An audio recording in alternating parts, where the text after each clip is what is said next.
Donc, bonjour.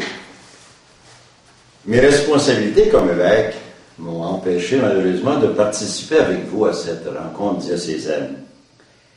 Je suis au secrétariat de l'Assemblée des évêques catholiques du Québec pour une réunion, mais ça ne m'a pas empêché de m'unir à vous et de vous souhaiter une bonne fin de journée.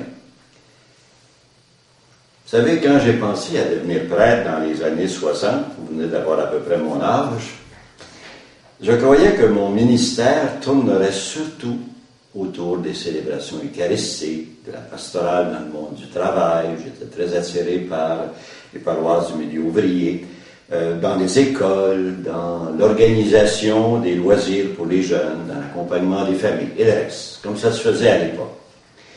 Tout ce qu'on trouvait donc dans une société dite de chrétienté. Vous êtes d'accord avec moi, les choses ont bien changé. Il y a eu les changements de société, mais il y a eu aussi les changements dans l'Église. Et il y a eu le Concile Vatican II. La vision de l'Église par rapport à sa mission a changé radicalement à ce moment-là.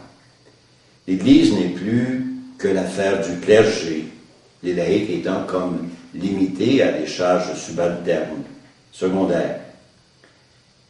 On a pris conscience que l'Église, c'était l'Église des baptisés. Et la responsabilité de la mission, celle de tous les baptisés et de toutes les baptisées. Qu'ils soient laïcs, personnes de vie consacrée ou membres du clergé. Toutes et tous sont envoyés en mission pour reconnaître et annoncer l'amour de Dieu en toutes choses. Ça vous dit quelque chose? Il n'y a plus de propriétaire exclusif de la mission. Il n'y a plus de locataire.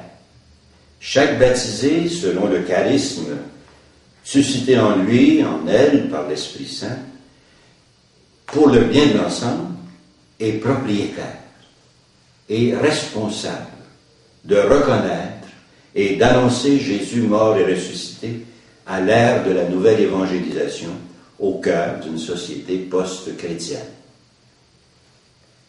Depuis un an, ou à peu près, nous sommes toutes et tous en mission catéchétique.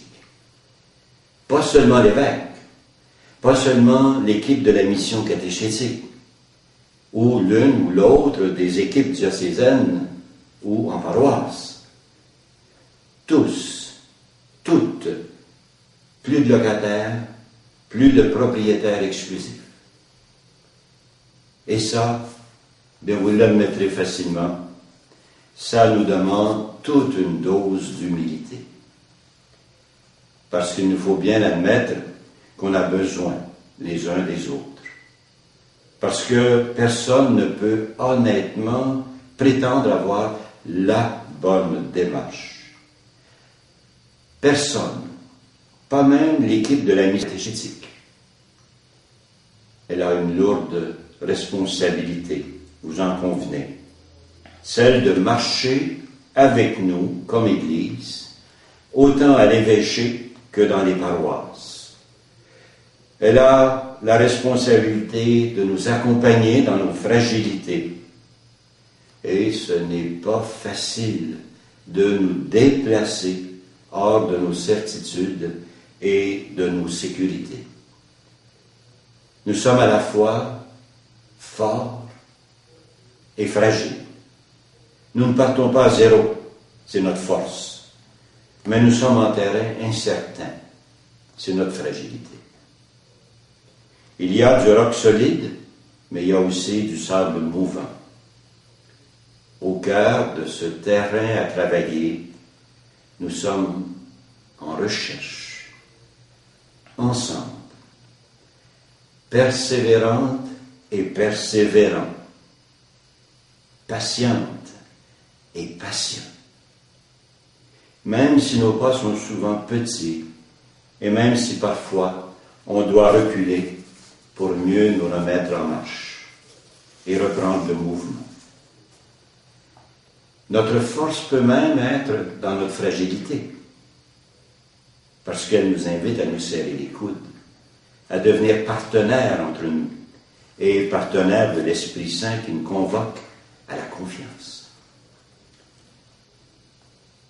À la fin de cette première année, je me plais à voir des individus, à voir des équipes, à voir des communautés paroissiales qui se sont mis en route. Et cela me réjouit. Cela me mobilise et m'encourage. Et je crois qu'elle est là, l'urgence. Accepter de nous mettre en route. Les résultats, c'est pour plus tard. Même si vous estimez que vos résultats sont insatisfaisants ou que vous avez retardé à vous mettre en route, c'est pas grave. Je vous l'ai déjà exprimé, vous vous souviendrez. Cela va prendre du temps avant d'obtenir des résultats. C'est normal. Vous savez, c'est pas un canot qu'on a environné, mais c'est un gros bateau.